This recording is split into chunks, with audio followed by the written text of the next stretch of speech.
Back to my channel. ఇవి పచ్చజొన్నలు అంటారు. ఇవి చాలా మందికి తెలియదు, కానీ ఇప్పుడు అన్ని సూపర్ మార్కెట్లో అన్ని షాపులలో దొరుకుతున్నాయి. ఇట్లా జల్లెడ బట్టి ఇట్లా వేస్తే చెత్త అంతా అవుతుంది. ఇగో ఇంత చెత్త వెళ్తుంది. మనం అట్లనే మిల్లులో ఆడిచ్చినాం అనుకో, ఈ చెత్త అంతా పిండిలో కలిసిపోతుంది. అందుకే ఇట్లా జల్లెడ పట్టుకోవాలి, క్లీన్గా అయిపోతుంది. తర్వాత ఇలా ఇవి 2 కిలోలు, 2 కిలోలకు 2 గ్లాసుల నేను బియ్యం ఇవి అవి కలిపి జల్లెడ పట్టిన తర్వాత కడిగి నీటికి కడిగి పైన ఆరబోస్తా. అప్పుడు వస్తున్నా 2 సార్లు మంచిగా నీట్గా కడుక్కుంటే ఇక చెత్త అంతా ఇట్లా బయటికి వెళ్తుంది. ఇగో ఇదంతా చెత్త 2 సార్లు నీట్గా అయిపోతుంది. అట్లా ఈ చెత్త అంతా బయటికి వెళ్ళిపోతుంది. ఇక ఇంత చెత్త వెళ్తుంది. అందుకే నీట్గా కడుక్కొని మనం మిల్లులో ఆడిచ్చినాం అనుకో, మనకు కూడా నీట్గా ఉంటుంది, పిండి కూడా మంచిగా వస్తుంది. రెండోసారి కడుగుతున్నా, ఇప్పుడు తీస్తున్నా ఇళ్ళకి వెళ్ళుతున్నా. ఇక ½ అన్ అవర్ తర్వాత పైన ఆర వస్తాయి. ఇక జల్లెళ్ళు వేస్తున్నా, వల్ల వాటర్ అన్నీ వెళ్ళిపోతాయి జల్లెళ్ళ నుండి. ఏం వాటర్ ఉంచొద్దు. ఇట్లా పొడి ఆరిపోయినాయి, వాటర్ అన్నీ వేది తొందరగా వెళ్తాయి. ఎండ చూడు విపరీతంగా కొడుతుంది. పైనకు వస్తే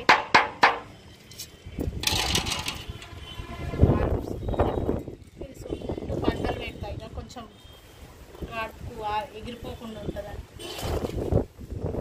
సరిపోతుంది. ఇది షుగర్ ఉన్న వాళ్ళు, నార్మల్ ఉన్న వాళ్ళు ఎవరైనా ఈ రొట్టె మందు లాంటిది ఈ రొట్టె వేసుకుంటే ఎంతో మంచిగా ఉంటుంది.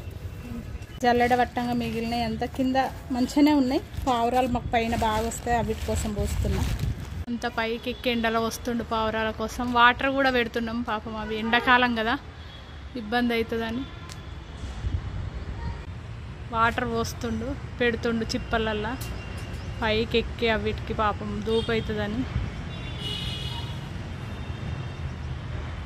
పిండి పట్టించుకొచ్చిన మిల్లులో ఇప్పుడే వేడిగా ఉంది.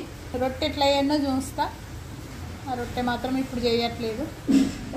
జొన్నలు పట్టించుకొచ్చిన కదా, ఇది అదే పిండి ఇప్పుడు రొట్టె వేస్తున్నా.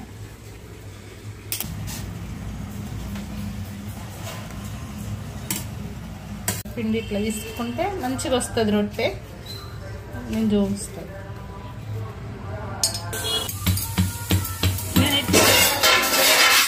ఇట్లా రౌండ్గా వస్తుంది, సన్నం వస్తుంది అన్నం. మీరు ఒకసారి ఇట్లా ట్రై చేయండి.